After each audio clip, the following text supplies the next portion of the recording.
welcome to California Live Podcast. Today we are talking about another very important topic. As we've discussed earlier with multiple guests, we have to be well educated in the health issues or preventative care, legal field, and now it comes finally with our guest today.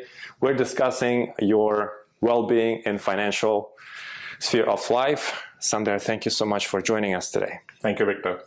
Before we get into the project, the company, the mission that you're on, which is again in financial field, first I'd like to learn a little bit about you and also want our audience to learn about you, connect with you. What brings you in the business, in tech business, and particularly into financial business? So I grew up in India and I always wanted to be an engineer and a business person. So I did my engineering in India and then I came to US to do my business school at Stanford University. And when I was Stanford, I was exposed to how finance can change someone's life, right? And this was also the first time I took debt in my life, right? Like Stanford is this expensive school, right? Yeah. So I had like credit card, I had student debt, I had credit cards. And what happened, Victor, was like in one of those experiences, like managing different credit cards, I had no idea that I have to keep my utilization below 30%. Mm-hmm. I was using like 70 or 80% of my credit card limit. Living the life. This was my first card, so I had very, low limit on my credit card. Right. And then when I saw my statement a few months later, it was like 80 points down. And I was like, what happened? And that's where I realized like, hey, utilization is such an important component of that. And because my credit score went low, I was not able to refinance my student loan at a cheaper interest rate, right? And it was a $60,000 debt, right? So there was a high APR. And when like interest rates went higher a few years back, it was like close to 8% interest rate, right? Right. So it was really hard. And that's where I realized like, hey, this is not only my problem. It's a problem across the world, right? And not just in America, right? And when we look at like young people, they have no idea about these little things that they have to keep their utilization below 30%, right? They have no idea and no interest in tracking payments, right? They just want to have fun. Yeah. Like I was having fun in life a few years back, right? So that inspired me like, hey, it's not just my problem. Right. It's the problem of millions of people around the world. There are 100 million Americans, who revolve their credit card debt month to month. Consumer credit in US is close to $18 trillion. So that's where I got inspired. Like, hey, this is a problem worth solving. Let's do it. Right.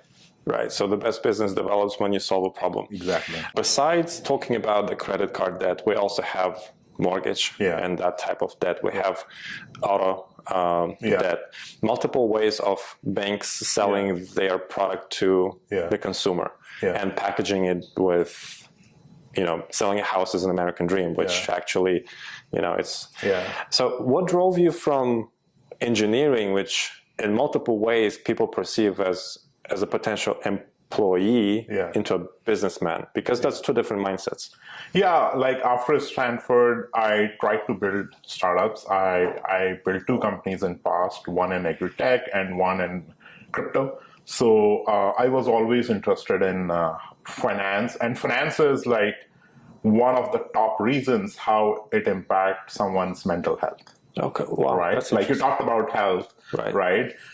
For young people, if they don't have money, it's extremely stressful. And they can talk about a lot of things regarding to their personal life with their friends. They can talk about their relationships to their friends. They can talk about their job with their friends. They can talk about their dreams with friends. But they rarely talk about debt with their friends. They rarely talk about money with their friends because it's such a personal issue, right? And there's no space or there's no safe space to talk about that, right? And that's why, like people get into depression, people get into, anxiety, when they have high debt, when they got fired and they have no money and then they have to pay these credit card bills. It's a very stressful situation, right? So that inspired me like, hey, if we can if we can build a business around this and help people really reduce debt, get better with their money, right? And that's where we realize, like, hey, with technological shift happening right now and consumer behavioral shift happening, we are seeing a new breed of consumers evolving, like Gen Z or young people, right? They are AI native. They use AI for homework, they use AI for editing their photos, they use AI for dating, right? So from morning till end, there is a part of AI in their life, right?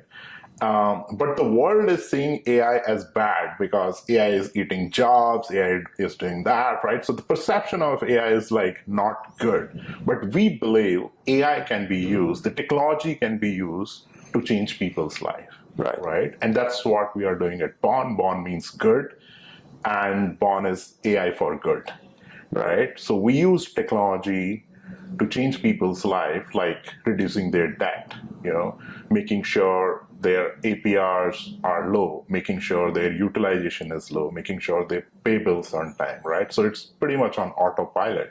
And this cannot be possible without technology. Right. And that's where engineering background really helps. Understanding consumer problem and using technologies to solve it.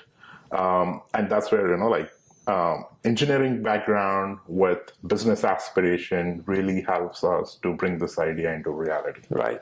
One question that I do have while you are telling the story, people do have a lot of misconceptions about using credit cards, loans. A lot of people are influenced by social media. They want to have what other people have, or they show off to have expensive cars, expensive watches, expensive jewelry, lifestyle, whatever. And a lot of people, especially the young ones, they use credit cards for that. The issue stands not only on how you get out of debt, but how you not get yourself into it. Yeah, I agree. And when you look at data, 70% of US GDP depends on consumer spending. Right. And you do need debt because not everyone is having, tons of cash in their bank to buy. Let's say you need to buy a house, right? You don't have like $2 million in bank, right? So you will need debt at some point. Now, to get the debt at a cheaper rate, your credit score need to be in a good position, right? And the way to build that credit score is to take small credit and show good behavior towards that credit. And that the best way to get a small credit is through credit cards, right? It's credit on plastic. Anyone can have it, pay on time, build a credit history. You have a good score, good credit history. Then you can, buy things for necessity like a home, a car, or a lifestyle, right? So you cannot avoid that. And if you manage debt correctly, it's actually a leverage. Yes. Yes, it is a leverage. That's the second point which I wanted to make, because we could use debt and make it a good debt for assets. House could be an asset because you at least can sell it and then make some money off the increased value. But if you buy a car, it loses value off. Exactly. That's a liability. Right. That's a liability. In your system, do you provide people with at least some sort of basic education on these actions that, hey, maybe think about using that for an asset instead of a liability? So what we have learned is that the current system failed to teach people to learn about finance. Right. And the output of that failure is such a huge debt, like $1.2 trillion debt on credit card. It's massive. It is massive. Right? 1.6 trillion credit debt on student loan. It's massive, right? And the reason it's huge because people don't know how to use credit cards in terms of, utilization, managing, they are keep revolving. They believe paying a minimum balance is okay. It's not okay because you are also paying 28% on the remaining balance. Right? So people need to make sure hey, if they do minimum balance, make sure either your remaining balance on a 0% interest, right? Or whatever card you have, And if it's not, then you better find or refinance or transfer your balance to a card with 0% balance transfer, right? There is no point paying a minimum and then paying 28% or 30% interest on your remaining balance, right? So these are the things people need to learn. Most people believe like, hey, if I pay minimum, there is no interest on my remaining balance, and then they open their credit card statement after 3 months and boom, it's like, $1,000 spending on credit card is now, like $1,500 or $2,000. Yeah, I've seen that happening. And another little coincidence between yourself and me, you got inspired to work on this project based on your Stanford experience. Yeah. When I work in my show, My American Family, I used to work with one of the persons on the team, and she was a Stanford graduate who came to our team as her first job. She had no clue about the taxes, finance, what is the credit card, debit card. And that inspired me to create Life Academy, which teaches kids and teens about all these things. So we can definitely align also your program with our show. But back to the credit and how you build it. Do you have any, again, educational elements in your software, in your tool for people to actually learn? Because I do blame media and social media for a lot of issues. First, from wishful thinking and wanting to drive a Mercedes when you really don't want it, don't need it, up to bigger issues. Now, in all this mess of junk information, we need someone with expertise who would teach them actually, hey, this is right, this is wrong. Do you have these pieces of information in your platform? So we are a step ahead, to this. Current system require you to go and learn about how things work, right? So let's say if you have credit cards, then the current system requires you to learn like, hey, how to use cards, how to use rewards. And there are like 14,000 different credit options to a consumer. There are thousands of places where a consumer need to go and learn about that stuff, including YouTube, blogs, TikTok, So it's like consumer is confused with like this, information flow. At Bond, what we are doing is rather than training consumers, rather than asking consumers to learn, we have built AI agents that learn on behalf of consumers, right? So our AI agent has already learned everything which is related to consumer credit, credit card, student loan, personal loan, mortgage, auto, right? So consumers don't need to learn anything. All they need to do is just come and ask our agent to do the task for them, right? So let's say they have a card, they can ask like, hey, where should I use this card? Or like, what are the best things I can do with this card? Give me a plan, to get out of debt with this credit card. Our AI agents will do that, So they don't need to learn like, hey, how to manage this card. Agent is managing that. They don't need to worry about like, hey, what is the impact of utilization? Because our AI agent has already learned it. And actually not just giving information to consumer, but also acting to help consumer on whatever task they want to use our platform. Right. Well, the reason why I'm asking about these pieces of information, because if people don't learn, the AI agent will be some sort of an agent which is dealing with not prevention, but also with the cause, always with the cause. The person who wants to buy a luxury car and now the agent is helping him or her to get out of debt, the next decision will be to buy another luxury thing. It's not because of the AI agent, it's because the person is not well educated on that. I could make a little comparison. Back in the days, we didn't have GPSs, we used maps. So with some time, we would know where to drive without the map. Now we have GPS. Take it away from us. Can we get to this office from Palo Alto? No. The same thing with AI. I see a lot of positives with AI. James Cameron starts using AI to improve efficiency, not to get rid of people. So there are a lot of positive things. But how about people just stopping using their brains and becoming dependent? So of course, people will use their brains in more productive things, right? Like you don't need to stress about like think a persona of a consumer, right? Think of Michael, who works at Starbucks, right? He had a decent education. He makes like $50,000 a year. Then he spends on groceries, food, travel. He has like $3,000 in credit card spend, rent, everything, right?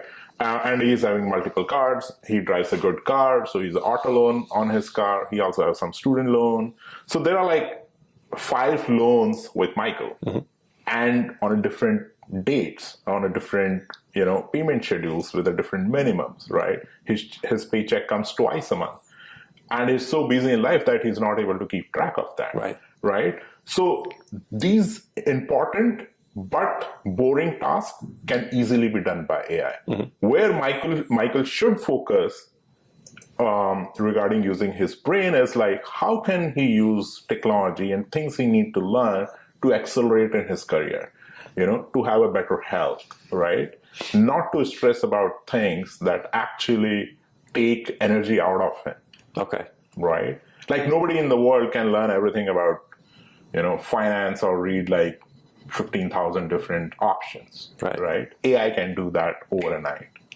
Right? So of course, like they need to understand like, hey, they can't keep buying stuff and keep going in debt again and again. As you talked about, buying a fancy car. If you don't need fancy car, you don't need to buy it. Right?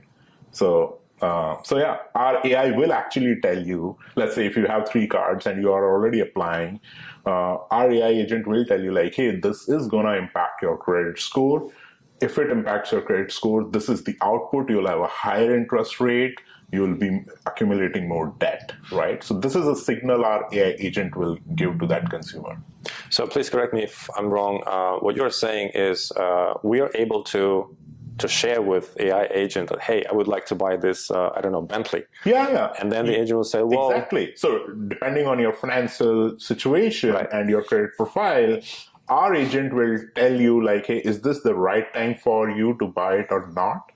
And if you want to buy, how it's going to impact your financials. So it will give you a complete scenario, like post-purchase, this is how your life will look like. This much debt you will have, this much income you will require to pay it off, this much interest you will accumulate, right? So if you want to buy this fancy Bentley, go buy it. But once you buy it, this is how it's going to impact your life, right?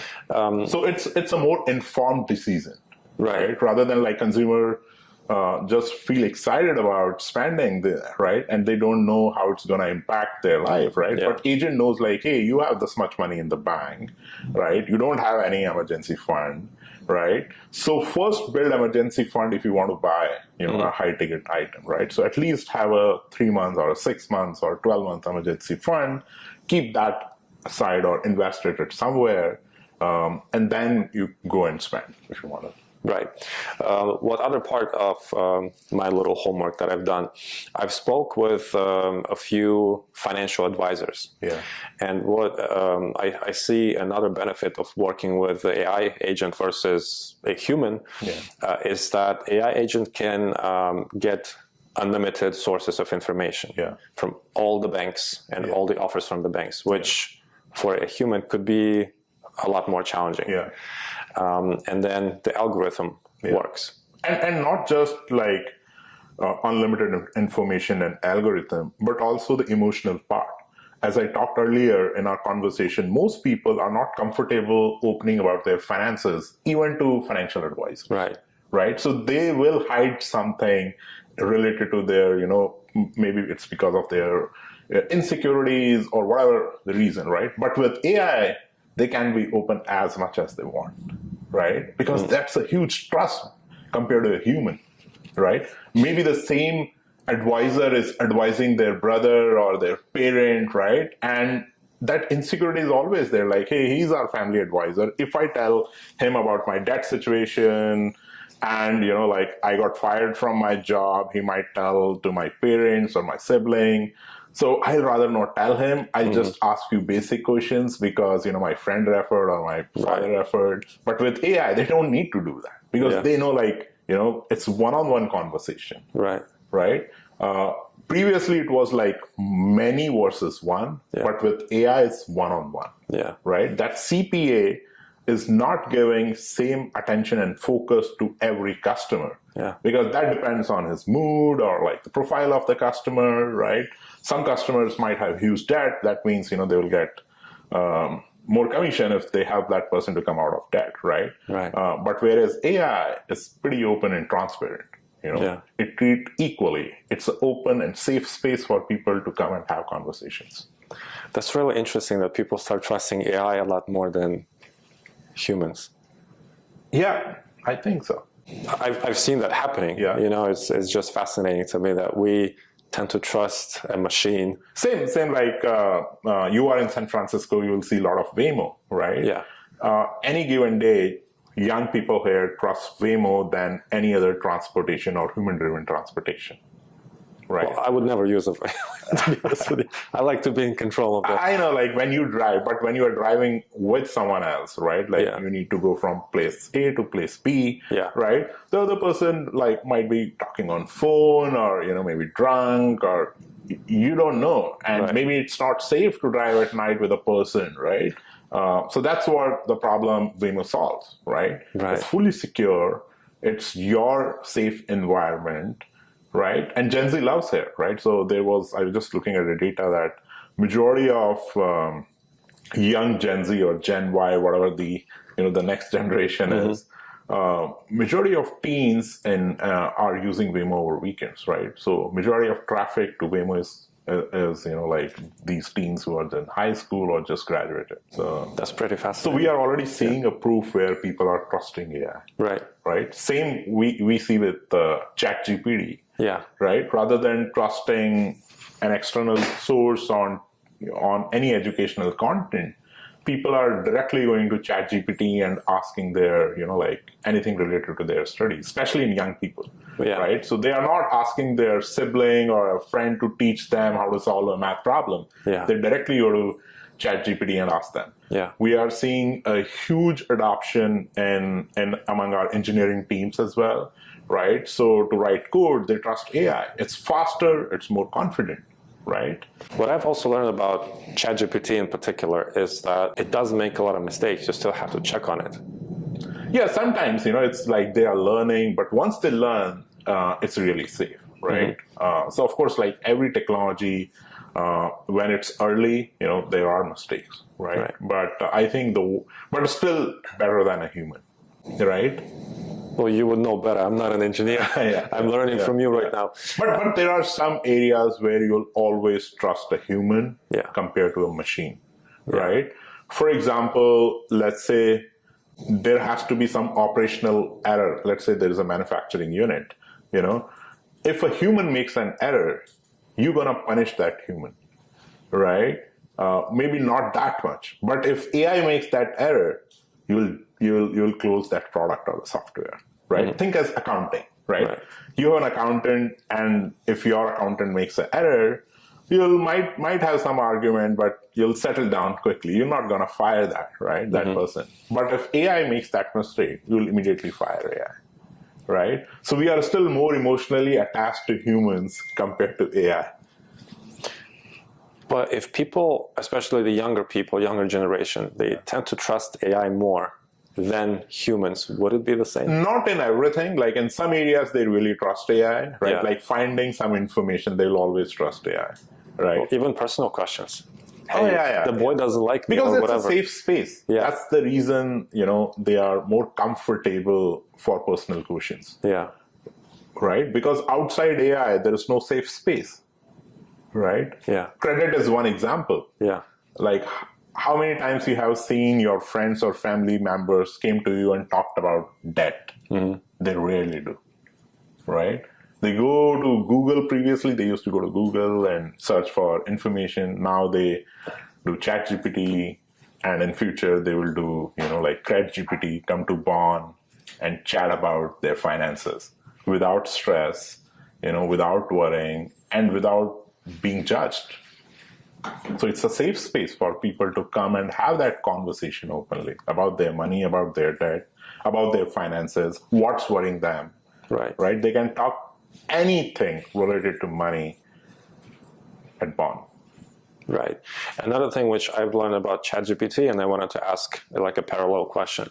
One of the previous versions of ChatGPT was developed more to look or to sound more emotional, and the newer version was a lot less, more colder, let's put it this way. How do you design your agent? Would it be more human-alike, more emotional, or more strict, straight to the point, and in a colder? So our agent is designed in benefit of consumer. Like what is good for consumer, right? Somewhere we have to keep a balance between argument and emotion. Right. How do you keep the balance? So you keep that balance, like, hey, for example, you want to buy a Bentley, right? So the agent understand, like, hey, this guy is having, aspirational demands. But when you look at the income, it's not matching the aspiration, right? So that's where the agent will not get emotional, right? But rather, agent will get more analytical and practical, like, hey, your income is $50,000 a year. You have $20,000 of debt. If you buy another, I don't know how much, maybe a couple of $100,000 to buy a brand new car, you will be in this much debt, and your profile gonna be even worse. So don't do that. But let's say, someone want to go to Harvard for college or Stanford for a college and do their master's. That's the aspiration thing. But of course, it comes with a cost. Right? So our agent will say, like, hey, this is a good return in long term. So let's help you and prepare you for that expenditure, right? Because it's going to pay you back, right? Maybe like in AI, it may not pay back, right? Because you can learn a lot of things even without going to an Ivy League, right? But that's a scenario where agent will get emotional and will think about, like, hey, if you do this thing, it will gonna be really helpful to you, right? So. Taking this example, if a person takes a loan to get to Harvard, it could be in a way considered investment, because you might get a better job or a better business because of this environment, not necessarily the knowledge. Now, if someone wants to buy that Bentley and your agent says, I wouldn't do that if I were you. And then the person responds, well, I want to get this Bentley so that, for example, on the weekends, I can do a service business, some high-end clients from SFO to San Francisco or whatever. So that's not for personal consumption. That's a whole different segment. Like, you want to do a gig job, maybe someone will build agent for finding the best gig jobs and, like monetizing those in a way that you don't get into debt, right? So yeah. Well, you get in debt anyway if you finance it. But again, there's a business model to pay off that debt, right? When you buy an asset, which is not actually an asset in this case, like a car, it's a liability, but it's also a necessity, right? You need to move from point A to point B, and you need to save time, so you need a car, right?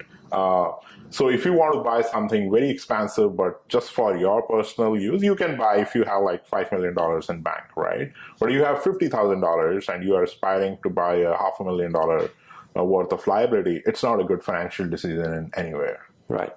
Of course, if you, like, as you said, if you can turn it into a gig job that earns you, $40,000 a month, you go to these exclusive parties and, help people to go to airport and, blah, blah. You can make, you can turn that liability into asset.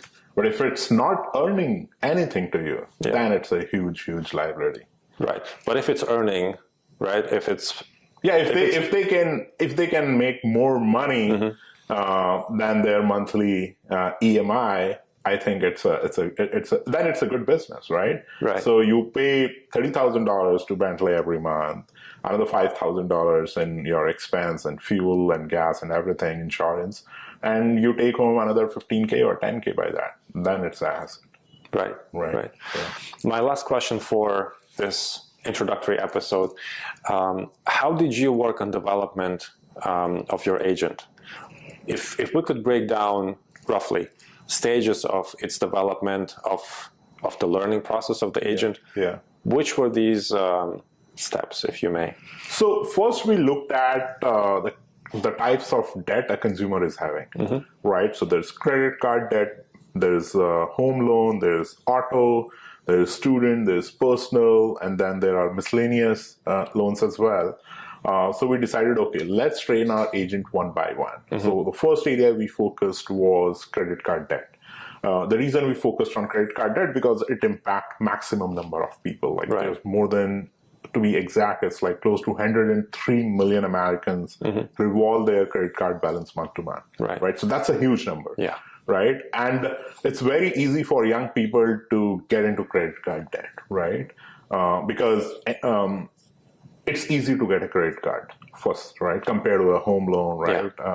Yeah. And that's where, we decided, okay, we need to build an agent who learn all types of debt, but let's start with one, right? And then we got deeper into understanding like why people accumulate this credit card debt. What are the factors that are impacting credit card debt? So there are two big factors that impact credit card debt. First is timely payments. Right. Last year, Americans paid close to $15 billion in late fees. That's a huge money. They paid like total $200 billion plus in interest and late fees, right? Yeah. That's a huge money, $200 billion plus in interest and late fees. Well, right? Banks made a lot of money. So paying bills on time is very, very important, right? Second thing is your utilization, and I have personally, experienced that when I had limited knowledge about credit cards like a decade ago. I had no idea that I have to keep my utilization below 30%. And most people don't know about this, especially young people, right? So they overutilize their credit card debt, and boom, it impacts their score. And then there are a few other things that people don't know about, like that impacts their, one is like keeping no track about spending, right? They have 5 cards, they'll spend on all 5 cards and just pay the minimum. So there is no payment plan. They are not planning anything related to their payments, right? So they only do the minimum and put everything, remaining balance on like, hey, I have the 0% balance transfer, so I don't need to worry about 12 months. I'll only pay minimum and save, remaining balance to have fun. They miss one payment and the terms and conditions change, right? And then there's 28% APR. So that 0% interest rate is now 28% because they just missed one payment. Yeah. Right? So these are the factors we trained our model. Like, hey, these are the reasons a consumer will go into debt. Make sure a consumer never do those things. Yeah. Right? So his bills are always paid on time. His utilization is below 30%. And they don't apply for multiple credit at the same point. So we also build an agent that gives you scenario like, hey, what happens if you apply for a credit card, how it's going to impact your score. So the agent will tell like, hey, if you apply for a card, it might initially hit your credit score by 5 to 10 points, but it also brings $5,000 or $10,000 in credit limit increase. Yeah. So once, if your credit limit increases, it helps to boost your credit score. So that's good for your credit score, right? Yeah. So we trained our agent on all these parameters, so consumers don't need to learn. Right. And the same thing then we did with personal loans, and now we are doing with student loan. And, by the end of next month, we'll also train our agent on auto and mortgage, right? Wow. So agent will know pretty much every kind of debt, what consumers should do and should not do, warn consumers. That's how we are training our agent. Wow, well, that's fascinating. The whole AI world is really fascinating, and I thank you for bringing it for good of the people, especially the younger generation. They need this help.